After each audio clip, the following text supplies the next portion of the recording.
Hey guys, thank you for joining me on Indiana Sports Connection. I am your residential anchor, Aaron. Thank you so much for joining me on this episode. We have a lot to talk about on the show today. So last night, I watched the Fever end their season. What a run for Caitlin Clark and for all that she's done for Indianapolis and women's basketball. And it was sad to see it come to an end.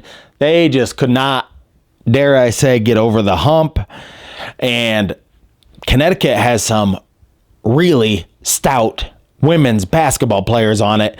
I don't know. I cannot remember the name of this girl, but she was just a pounder and just tough on defense. They were tough on defense. That ended last night. Good luck to the Fever next year because they brought a lot of excitement to all of women's basketball. They were like a traveling circus, just bringing fans in wherever they went this year, which is unbelievable to see. Sports just bleeding its way into anything, and it's great to see women's sports getting more recognition. Also, my Tigers, and I know this is not a Tigers channel, but my Tigers are 3 games away. They are in the wild card right now, tied with Kansas City. I'm a huge Tigers fan, but since 2014, they have not done anything, and they've not even tried to win anything. And they got one kid playing utility that's actually from the Fort Whizzle right here, from Fort Fun, playing some utility on the Tigers. So they got to beat the stinky White Sox. They got 3 games against them. And just in case you're keeping track at home, the White Sox and the Bears combined record in the month of September is 2-26, I believe. So keep that in mind. So hopefully the stinky White Sox don't ruin that for the Tigers. But we are going to talk about Indiana basketball and the recruiting and Trent Sisley coming into Indiana. We got all that to talk about. And Braylon Mullins, will he come to Indiana?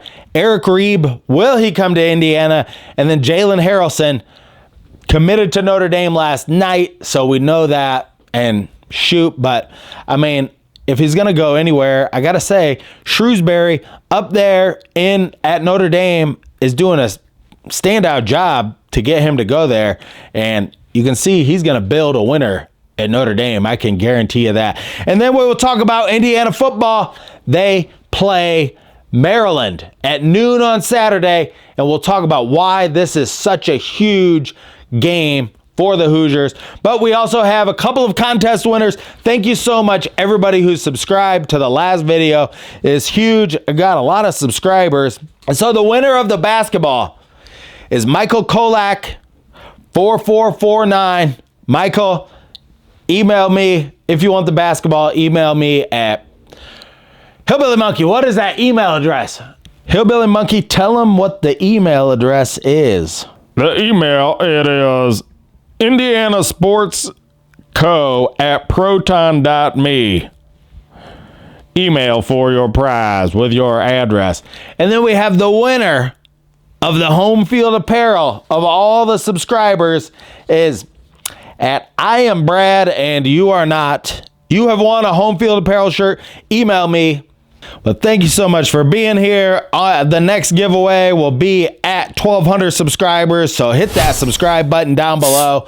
I really, really appreciate it. And get yourself signed up for some of these giveaways we're doing on the channel because we're ramping it up because we got big games coming up this weekend. And we have real recruits to talk about. And we have real games to talk about with the Indiana football team as well. So hit that subscribe button and you'll get all of your Indiana, your passionate Indiana news and the most the most feverish comment section on YouTube. So comment down below and join the most feverish comment section on the internet. We have a lot of fun talking about what is happening. So without further ado, let's get into talking about the Indiana Hoosiers. All right. So we have recruit Trent Sisley. I'm going to read some of the things about Trent Sisley here. So here he is, ladies and gentlemen, the newest recruit to IU basketball. And look, I got a clip I'm going to play because I mean, this is the stuff that really tickles your mind bone when a guy is like saying all the right things because he grew up an IU basketball fan. So that just adds to it because he's able to then convey to all the other people that come in from all over the place what Indiana basketball really means to them or what it meant to their dad or their grandpa or anything. These are the kinds of guys. These are the blood, sweat, and tears guys, right? So here he is. We are going to take a further ado. Let's play the clip of the interview that I listened to with him and how he talked about his favorite players at IU. Hillbilly Monkey. Well, I got the clip. I mean, where do you think I've been at this whole time? I mean, I got the clip. All right, here it is. One that was right about the time you were starting to get into everything. Is there any certain team or any certain memories that really stand out from your childhood? It all kind of just goes together. So I'm not sure exactly what year, what team, what players, but I just got some favorite players. Cody Zeller, obviously. Talked to him on my official visit actually, so that was pretty cool. Just Victor Oladipo, Jordan Holes, Cody Zeller, like I said. So probably those three are probably my favorite players growing up. Were they all there for Victor's induction into the Hall of Fame? Yeah, obviously Jordan is on the staff now, right?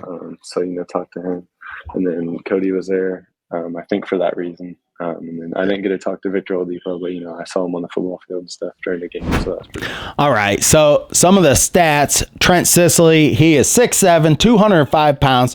He is the kid that is playing at Montverde Academy down in Florida, so he's going to get some real national competition. That's the type of thing that they do. They play against some nationally ranked teams and things like that, and apparently they have a really great coaching staff getting guys ready to play in college. I didn't particularly love that he was going down there and, leaving the home state, Indiana basketball. But I think now that he is committed to Indiana, because more in my head, I'm like, well, he's going to be in Florida the whole time. And we already had Liam McNeely playing down there and him go to UConn and back out. So that didn't really sit that well with me just because of those reasons, because of what we've seen happen. So it's great to get this guy on board. And Brian Walsh did a great job, really, I believe the main recruiter assigned to him. And I mean, he is our main recruiter. So what am I saying? So, well, Hillbilly Monkey, we got some, let's run a couple of his highlight clips here first. And then we'll read this description of him.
All right.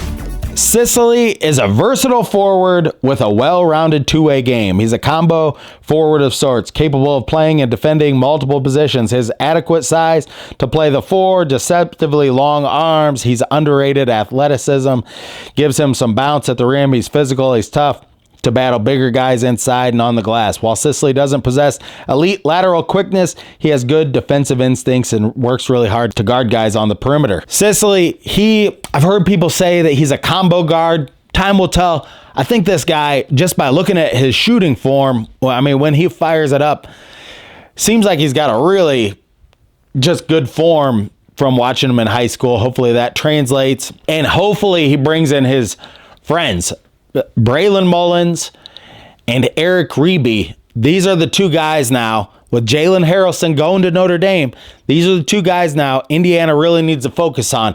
You got to remember this time of year, and I know I don't do a lot of episodes about recruiting because I really don't pay attention to it that much. But this time of year right now, if Woodson does not get some recruits coming in, you'll be looking all the way until the spring when somebody's going to make a decision. You really want a lot of these guys will make their decision before they start their senior year playing basketball in high school. So you really want to get them shored up now. Reeby and Braylon Mullins, if they would come in, that would be huge. Because something else we got to look at here is all the guys we got going out. So, I mean, it is going to be, Goody, Ballo, Gallo, Mbako, Leal. Most likely, those are just 5 guys right off the top of my head. Mbako might come back another year.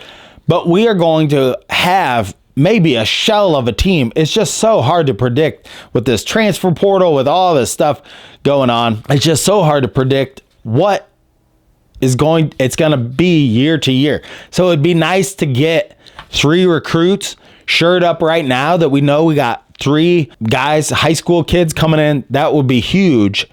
That we would just have to fill in some with some transfers and maybe get away from this, which scares the crap out of me. Just bringing in, like, this year is not a sure thing, people. I know so many are saying, because we have so much talent, and I believe the talent will override the coaching, but it's not a sure thing. It's not a sure thing. I want to talk about, because in the last episode, we didn't really talk much about the schedule, and because it was an extra long episode. But I want to talk about one thing in the schedule here that we really, I wanted to look at. And that is in between. Hillbilly Monkey, pull up that schedule, the second part of that schedule. So look at this section of the schedule, January 17th to February 11th. And so in this time this is going to be where we're going to sow our oats as a basketball team or not. This is where we're going to find out if we're going to be screaming and yelling and I'm going to lose even more hair this year, or something else will happen. And Mike Woodson's had these losing streaks right in this almost exact time where you get into the heavy part of January and it just all seems to come unraveled for Mike Woodson. And so I really want to look at this and this is where it really starts. January 17th, you go at Ohio State, at Northwestern. Those are both going to be tough no matter what. It's always going to be tough. Those 2 road games on the road. Then you got Maryland at home, which is never an easy game. Then at Purdue and at Wisconsin. And we know at Purdue and at Wisconsin are 2 places that we have not really won much at all in the past 25 years. Michigan at home, then at Michigan State on February 11th. This segment of games right here, you go 7 games right there, and you have 2 games at home in that stretch. 2 of those 7 games. So that's a tough stretch. And Michigan State is always tough, and at Purdue and at Wisconsin are going to be tough. We know their coaches and guard has Mike Woodson's number. Woodson has to get over the hump, but that is what's really concerning. Can we get a couple more of these recruits before we get closer to the high school season starting? These guys are going to probably make their announcements here shortly, but congratulations to Notre Dame getting Jalen Harrelson. That is a huge pickup for them.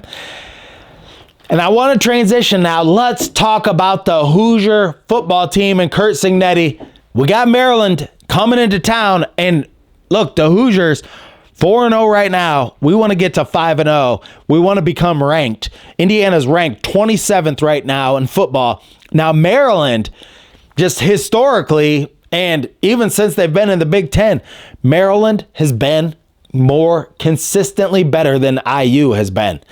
So this is a team that we really want to move ahead of. They're one of the teams like Rutgers, like Maryland, that we really want to show ourselves and be like, look, we're better than those teams. Michigan State has done that in football and kind of proven itself as doing that. They got to take care of business. This is going to be a little bit different type of game. There might be some rain coming in. It's going to be a little bit cooler. I think it's going to be in the 70s in Bloomington on Saturday at noon.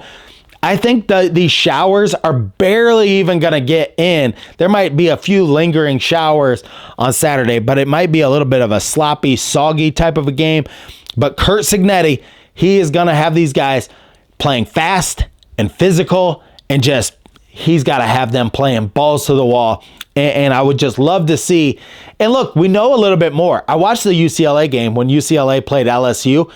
UCLA played damn good against LSU, which was surprising to me. I was thinking to see them really lay over and be a weak team. So the Indiana got the victory over them and really looked fantastic doing it is huge. So Cignetti, he has transformed this. I don't want to overreact, but if they go to 5-0, I will be overreacting next week. So this is just one more of those prove it games where Cignetti has to. I got some new pictures in the studio here. So, yes.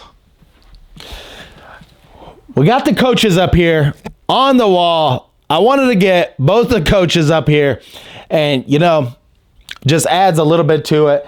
And, we'll do, we got Manning. That's from an old thing when Manning set the record with the touchdowns. I got this picture over here. This is me playing golf in high school. I had to put that up there because that's just part of it. You got Pee Wee here, which Pee Wee, one of my stand-up idols. Most people don't realize that Pee Wee Herman was actually a stand-up act in the early 80s that he developed. And the Hillbilly Monkey and Corn Pop Bob and Chloe the Chicken Nugget there, just getting it done. But thank you so much for joining me on this episode of Indiana Sports Connection. Until next time, stay classy out there, Colts and Hoosier fans.